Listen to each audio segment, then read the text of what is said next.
അങ്ങനെ കപ്പടിച്ച് കഴിഞ്ഞിട്ട് ഞാൻ ഓടിപ്പോയിട്ട് ഒറ്റ ചാട്ടം ചായിട്ട് താഴ്ത്തിട്ട് റോപ്പില്ല, ബൗണ്ടറി ഇല്ല, റോപ്പിൽ ചവിട്ടിയിട്ട് കാല് ഞാൻ ഇങ്ങോട്ട് നിൽക്കണം, ഒരു പാത ഇങ്ങോട്ടും തിരിഞ്ഞേക്കണം. നേരെ ആശുപത്രി പോയി കിടന്ന് അവിടുത്തെ ഡോക്ടർ പറഞ്ഞ് ലിഗമെൻ്റ് പ്രശ്നമായിട്ടുണ്ട്, 6 മാസം എടുക്കുമെന്ന് പറഞ്ഞു. ഓക്കെ, അങ്ങനെ തിരിച്ചു കൊണ്ടുവന്ന് വീട്ടിലെത്തി കഴിഞ്ഞിട്ട് 2 ദിവസം വേദന ഞാൻ ഇങ്ങനെ നിൽക്കുക. അപ്പോൾ എൻ്റെ ഒരു കൂട്ടുകാരൻ വന്നേക്കണം, അവന് കാല് പയ്യെന്നാണ് പോന്നേക്കെ. അപ്പോൾ ഇവൻ വന്നപ്പോൾ ഇവൻ 2 കഴിച്ചിട്ടുമുണ്ട്. അപ്പോൾ പറഞ്ഞ് എണീക്കടാന്ന് പറഞ്ഞു. മറ്റേ സിദ്ദിഖ് ലാലും സുരേഷ് ഗോപികൾ ആശുപത്രി ഇപ്പോൾ എടുത്ത് തോളത്തേറ്റ് കൊണ്ട് ഇടിക്കില്ല. ഞാൻ ഇനിയിപ്പോൾ തിരുവനന്തപുരത്ത് പോയിട്ട് അവരാരെങ്കിലും ഇടിക്കാനാണോ തോളത്തെടുത്തിട്ട്, ഇത് അതുപോലത്തെ ആളാണ് വന്നേക്കണത്. എണീക്കടാന്ന് പറഞ്ഞു. എണീറ്റ് എന്നെ വീൽ ചെയറിൽ നിന്ന് താഴ്ത്തു കൊണ്ടുവന്ന് കാല് കുത്താൻ പറ്റില്ല.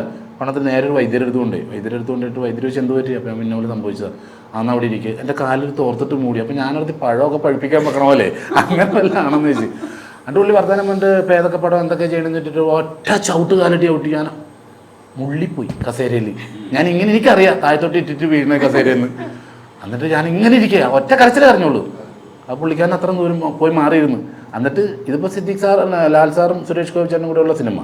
പിന്നെ അടുത്ത സിനിമ എന്ന് പറഞ്ഞാൽ ചന്ദ്രലേഖയെ. പുള്ളി അവിടെ നിന്നിട്ട് ഇങ്ങോട്ട് എനിക്ക് വരാൻ ഞാൻ എണീറ്റിട്ട് കൂളായിട്ട് നടന്നിരുന്നു. ഇങ്ങനെ വെച്ച കറണ്ടടിക്കുമായിരുന്നു. ആ പുള്ളിക്കാരൻ പറഞ്ഞത് നമുക്ക് ഇവിടെയുള്ള അസ്ഥികളുണ്ടല്ലോ, അത് കീബോർഡിൻ്റെ പോലെ ഇങ്ങനെ പൊങ്ങിയിരിക്കുകയായിരുന്നു. ഒറ്റ ചവിട്ടേ വിട്ടുള്ളൂ. നടന്ന് വീട്ടിൽ വന്ന് ഞങ്ങൾ ഇടക്കെത്തിയപ്പോൾ വിളിച്ച് വീട്ടിൽ വെച്ചു. ഇതേ എത്തിയിട്ടാന്ന് പറയുമ്പോൾ ഗേറ്റിൻ്റെ അവിടെ വീൽ ചെയറായിട്ട് വന്ന് നോക്കിയേ. ഞാൻ വണ്ടി എന്ന് പറഞ്ഞ് ഞാൻ നടന്നിറങ്ങി അകത്തോട്ട് പോയപ്പോൾ അവിടെ ഇരുന്ന് കരയണ ആള്. നടന്നു പോകുന്നു പ്രതീക്ഷിച്ചില്ല.